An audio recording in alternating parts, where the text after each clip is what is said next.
करण्यात आला। 25 सप्टेंबर रोजी स्थानिक केमिस्ट अँड ड्रगिस्ट असोसिएशन तर्फे विश्व फार्मासिस्ट दिवस साजरा करण्यात आला। यावेळी शहरातून भव्य मोटरसायकल रॅली काढण्यात आली। सरकारी रुग्णालय, बस स्टँड, रेल्वे स्टेशन, खासगी रुग्णालय येथे स्वच्छतेविषयक जनजागृती करण्याकरता पोस्टर लावण्यात आले। यावेळी ग्रामीण रुग्णालय चांदूर रेल्वे येथील रुग्णांना चहा, बिस्किट व फळांचे वाटप करण्यात आले। यावेळी शहरातील सर्व केमिस्ट प्रामुख्याने उपस्थित होते। ग्रामीण रुग्णालय येथे फळ वाटप केले। त्याचप्रमाणे आम्ही स्वच्छता विषयक पोस्टर्स तयार केले व ते प्रत्येक दवाखान्यात लावण्यात आले। त्यामध्ये जसं शौचास उघड्यावर बसू नये, त्यानंतर शौचावरून आल्यावर वगैरे या पद्धतीचे स्वच्छता बाबतीचे संदेश आम्ही लिहिलेले आहेत। फार्मासिस्टचे समाजातील स्थान उंचावण्याकरिता व त्याची जागा लोकांना कळवण्याकरिता फार्मासिस्ट डे म्हणून हा साजरा केला जातो।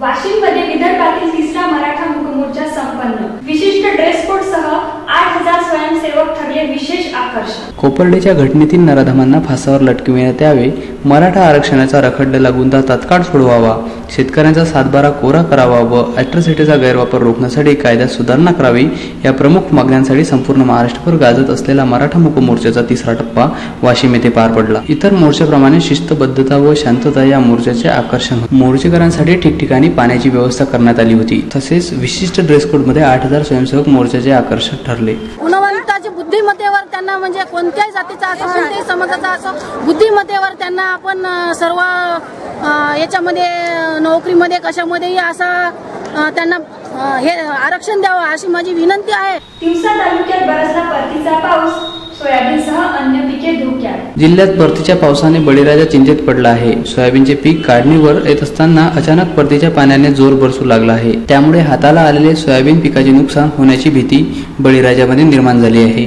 डॉक्टर बाबासाहेब आंबेडकर चौकातील उडत्या घोड्याचा पुतळा रद्द करण्यासाठी विभागीय आयुक्त कार्यालयासमोर होणार निदर्शन। महानगरपालिका प्रशासन व जिल्हा प्रशासनाकडून सौंदर्यीकरणाच्या नावाखाली उडत्या घोड्याचा पुतळा बसवून डॉक्टर बाबासाहेब आंबेडकर पुतळ्याचे विद्रुपीकरण करण्याचा मनसुबा सुरू असून या विद्रुपीकरणाच्या बांधकामाला रोखण्यासाठी गेल्या 1 ते 1.5 महिन्यापासून आंबेडकरी समाजातील जागृत कार्यकर्त्यांनी अनेक निवेदन व विनंती अर्ज संबंधित अधिकाऱ्यांना दिले। राजकीय पुढारी व जिल्हा प्रशासनाचा कुटील डाव हाणून पाडण्यासाठी दिनांक 23 सप्टेंबर रोजी डॉक्टर बाबासाहेब आंबेडकर संघर्ष समितीच्या कार्यकर्त्यांनी विभागीय आयुक्त कार्यालयासमोर बेमुदत उपोषण सुरू केले आहे। या आंदोलनात आंबेडकरी जनतेने हजारोच्या संख्येने उपस्थित राहावे असे आवाहन उपोषणकर्ते दादासाहेब क्षीरसागर, हरिदास सिरसाट यांनी केले।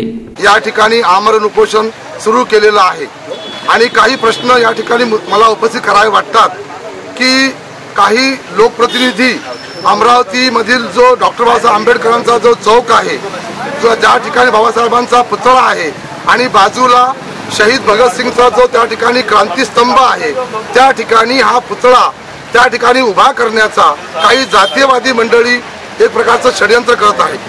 आम्ही सगळं डॉक्टर बाबासाहेब आंबेडकर संघर्ष समितीचे कार्यकर्ते कदापि शासनाचा आणि इथल्या प्रशासनाचा हा डाव खपून घेणार नाही आणि इरविन चौकात म्हणजे डॉक्टर बाबासाहेब आंबेडकर चौकामध्ये कोणत्याही प्रकारचा उडता घोडा बसू देणार नाही।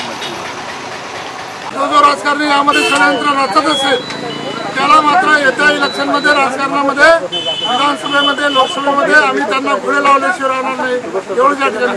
अधिक बातम्या आणि माहितीसाठी लॉग इन करा www.कृषीप्रधान.tv। आता आपण पाहू शकता आपले चॅनल आपल्या मोबाईलवर। त्यासाठी लॉग इन करा www.कृषीप्रधान.tv वर आणि पहा आपले चॅनल आपल्या मोबाईलवर।